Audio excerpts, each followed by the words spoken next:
Un día antes del inicio de la temporada 2024 de la MLB, Elly De La Cruz fue noticia en los medios estadounidenses. No fue por la velocidad de sus piernas o la de su swing, tampoco por alguna jugada espectacular que haya realizado, mucho menos por una nota negativa en torno a él. No, fue noticia porque por primera vez ofreció una conferencia de prensa completamente en inglés, sin tener que recurrir a ese traductor que desde la temporada 2016 los equipos tienen que tener para los jugadores latinos. De inmediato, medios como The Athletic, que es de The New York Times, Fox Sports, The New York Post, se hicieron eco de la información. Y ustedes dirán, pero Juan Marichal, Felipe Alou lo hacían, Sammy Sosa, George Bell, David Ortiz lo hacen. Sí, lo aprendieron y lo tienen, pero quizás no tan temprano como lo ha hecho De La Cruz o como lo hizo Juan Soto. Incluso en Dominicana llamó la atención a algunos el hecho de que se resalte que un jugador se comunique en esa lengua, tomando en cuenta que hay ejemplos recientes como de Jason Domínguez, que ya puede ofrecer entrevistas en inglés, Fernando Tatis, hasta Vladimir Guerrero ya lo hace, pero lo cierto es que no es la media, todavía queda un trayecto largo por recorrer. José Gómez fue uno de esos que reaccionó de forma positiva al hecho de que De La Cruz ya puede ofrecer entrevistas en inglés. Gómez apenas supera la treintena de edad, pero ha pasado media vida en equipos de béisbol profesional. Ha trabajado en Lidón, en la confección del equipo dominicano de los clásicos 2013-2017, fue el arquitecto de esa medalla de bronce en Tokio y es scout profesional de las grandes ligas. Es comunicador, es abogado, conoce bien las intríngulis del béisbol. En X, el antiguo Twitter, el usuario H. Moreno 1960 fue uno de estos sorprendidos con el alboroto y le escribió a Gómez, cito, «Voy a llorar. ¿Sabes la cantidad de muchachos en todas las profesiones que hablan inglés?»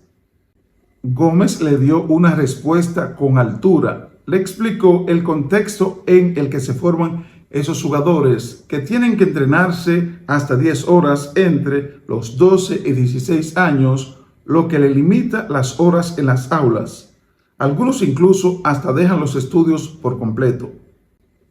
Fue un mensaje que eventualmente el usuario de Twitter borró porque entendió por qué aplaudimos tanto, por qué se celebra tanto cuando un jugador latino toma esa iniciativa. Otros comentaron que la nota hubiese pasado desapercibida si De La Cruz fuera de Curazao, Aruba o Bonaire. Y quiero hacer hincapié acá. Es un contexto diferente. Es cierto que jugadores curazoleños activos como Jurickson Profar, Ozzie Albies, Kenley Jansen se comunican con fluidez tanto en inglés como en español. Pero los habitantes de esas Antillas holandesas tienen un desafío lingüístico distinto a esos hablantes de países grandes. Si creces en Aruba, Curazao o Bonaire, tendrá el papiamento como lengua principal, una lengua que básicamente se habla entre los habitantes de esas islas. Tiene el desafío de que de frente tiene a Venezuela y necesita aprender a comunicar en español porque los venezolanos no van a aprender una lengua pequeña en número de hablantes como la tuya. El fenómeno se da en Europa. Si te vas a la parte rica europea, me refiero al norte, te toparás con que los daneses, los finlandeses, los noruegos, los suecos, hablan más idiomas que los alemanes. El alemán tiene una mayor cantidad de hablantes y eso se convierte en un desincentivo para aprender las lenguas pequeñas. El que tiene la lengua pequeña está forzado a aprender las grandes. Eso aplica en regiones ricas, en regiones pobres. No hay diferencia genética entre haitiano, jamaiquino, trinitense, barbadense. Sin embargo, ¿por qué los haitianos hablan más lenguas que los jamaiquinos, los trinitenses o los barbadenses?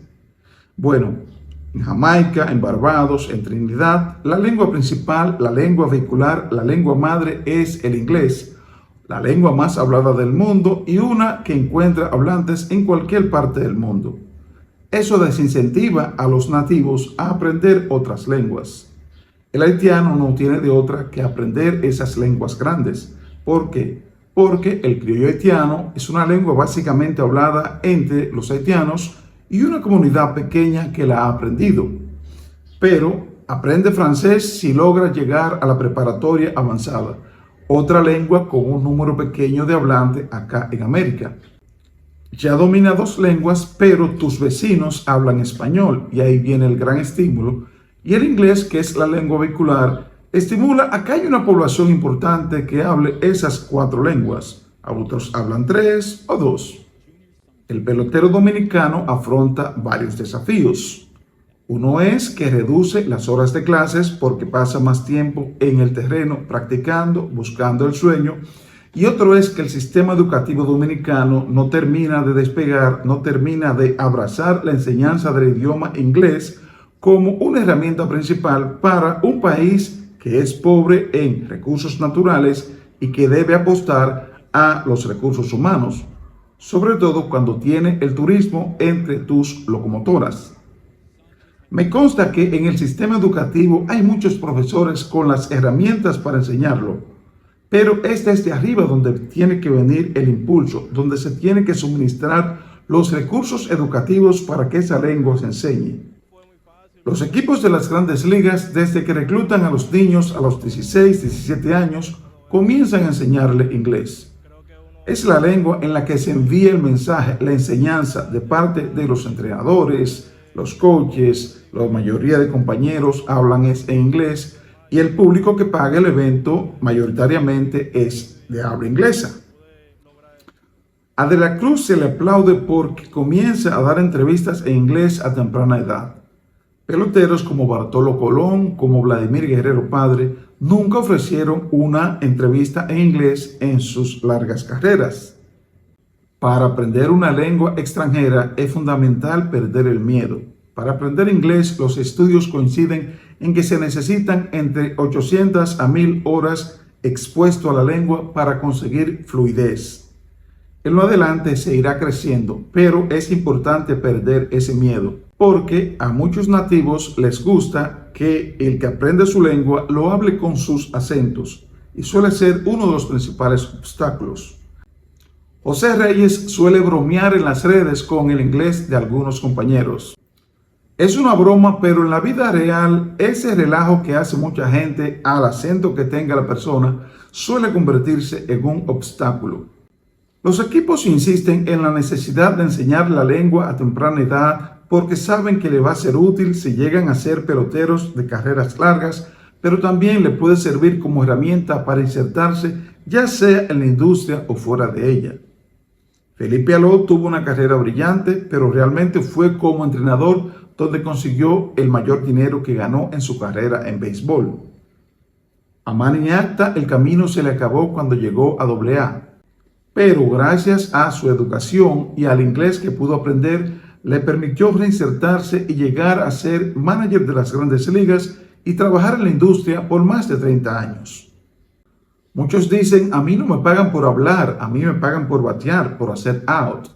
Pero eso es una verdad a media. Es importante aprender la lengua. Muchos jugadores la aprenden a un nivel promedio, a un nivel que le permite comunicarse con limitaciones con sus compañeros, pero no sienten la confianza de poder hablar en público en ella. Vemos a veteranos como Starling Marte, que prefiere apelar al traductor, Luis Castillo, el lanzador, y jugadores más jóvenes como Rafael Devers. Con sus compañeros se pueden comunicar, pero tienen dificultades para hablar ante los medios. Vladimir Guerrero Jr. ha dado un paso importante. Se mostraba resistente a ofrecer entrevistas en inglés y decía que nunca lo haría. Llegó a las grandes ligas en 2019, pero ya en 2023 comenzó a ofrecer entrevistas en inglés y ya lo hace con normalidad. Fernando Tatis Jr. estudió en un colegio bilingüe y desde que llegó a las grandes ligas no ha tenido problemas para comunicarse. Albert Pujols puede decir, yo no necesité inglés para ser el pelotero que fui, para tener números de Salón de la Fama, para ganar una fortuna. Sin embargo, en esta etapa de su vida, cuando Pujols ya ha terminado su carrera, su próximo gran emprendimiento en lo que aspira a mantenerse en béisbol le requiere el dominio de la lengua inglesa, esa que aprendió en la adolescencia cuando llegó a los Estados Unidos. Es fundamental para Pujols hablar inglés para ser dirigente en las grandes ligas. Y es la gran apuesta que hacen los equipos. Si aprendes ese idioma, te podrás reinsertar más fácil en la vida fuera de béisbol, pero también dentro del terreno tendrás una mejor comunicación con los jugadores, con la prensa, pero sobre todo para llegarle a los fanáticos, que repito, son quienes pagan el show. La tecnología ha reducido la brecha, nos permite ahora comunicarnos con fluidez con personas de otras lenguas. Lo hace Google, lo hace Apple, ChatGPT también. De hecho, el más reciente terminal de Samsung ha avanzado en ese sentido. Permite una comunicación más fluida. Pero ninguno de esos dispositivos tienen como objetivo, porque saben que no es posible, sustituir el aprendizaje de la lengua. Son herramientas que ayudan, pero no lo sustituyen. Con un celular no podrá ir en el metro y entender todo lo que van hablando personas de otras lenguas. No puedes estar en un clubhouse y estar en una esquina y entender lo que habla un grupo que está allá cerca de ti, aún escuche. El celular no puede hacer eso. El cerebro humano sí cuando aprende la lengua. No es la naturaleza de esa tecnología sustituirlo. Pensar que dejaremos de aprender idiomas no es inteligente. Soñamos con el día en que un pelotero dominicano se comunique en inglés a temprana edad en las grandes ligas no sea noticia. Que el jugador dominicano llegue allá dominando esa lengua. Es lo que quieren los equipos. Es lo más saludable para la industria. Es lo más saludable para ellos porque una vez termine esa carrera como pelotero, que puede ser a los 20, a los 22, a los 25, a los 40 años, te tendrá que reinsertar a una vida donde si domina una segunda lengua por lo menos, será más competitivo, será más productivo, tendrá más opciones en la vida.